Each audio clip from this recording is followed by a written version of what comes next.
My tractor's on fire, and Karen's cackling like she's won the lottery. The woman's got a gas can in one hand and a grudge bigger than this county.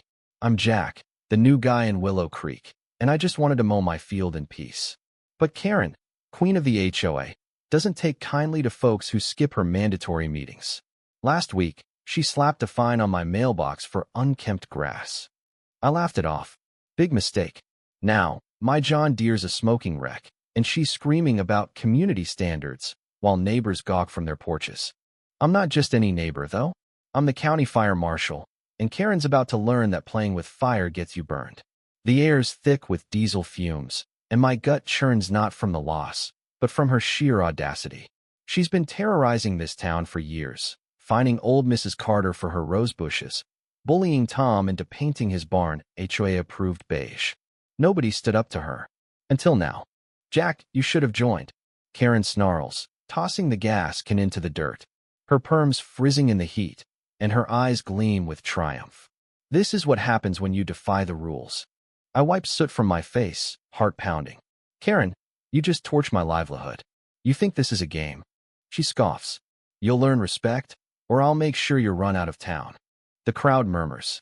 Tom, the beige barn guy, steps forward, pitchfork in hand. This ain't right, Karen. You've gone too far. Her smirk falters. She didn't expect pushback. Neither did I, but it's fuel for what's coming. I pull out my phone, dial the sheriff, and keep my voice steady. Sheriff Daniels? Jack Harper. Got an arson case at my place. Send a deputy. Karen's face drains of color. Arson? You can't prove that.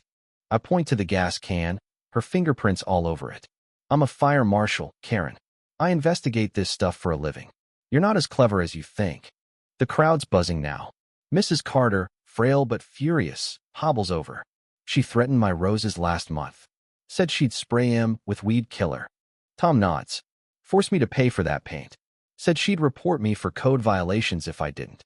Karen's eyes dart like a cornered animal's. You're all liars, she shrieks, but her voice cracks. The sheriff's cruiser pulls up, lights flashing. Deputy Ramirez steps out, notepad ready. Ma'am, he says, eyeing the wreckage. Care to explain? She stammers, pointing at me. He provoked me. His grass was a disgrace. Ramirez raises an eyebrow. So you set his tractor on fire? I step forward, calm but firm. I've got security footage from my barn camera. Shows her sneaking in at 6 p.m., dousing the tractor, lighting the match. Karen's knees buckle. You can't. Save it, I say. You wanted control, but you picked the wrong guy. Ramirez cuffs her as she sputters. The crowd cheers, a mix of relief and vengeance. Tom slaps my shoulder. About time someone stood up to her. But I don't feel like celebrating. The tractor's gone, and it'll cost thousands to replace. Insurance might cover it, but the betrayal stings. I moved here for a quiet life, not a war with a power-hungry neighbor. As Karen's hauled away, she glares at me, promising revenge with her eyes. The next day, the HOA holds an emergency meeting. I show up, not to join, but to speak. The room's packed folks I've barely met, all tired of Karen's reign. I lay out her abuses, backed by neighbors' stories. By the end, they vote to dissolve the HOA entirely. No more fines, no more beige barns. I walk home under the stars, the weight lifting. But when I see the charred husk of my tractor, reality hits. Karen's in jail, facing arson charges, but I'm left with the mess.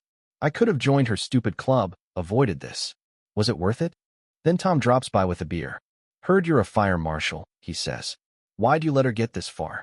I sip, staring at the wreckage. Sometimes you gotta let a fire burn to clear the deadwood. He nods. We sit in silence, watching the field where my tractor died. It's not justice, not really. But it's a start.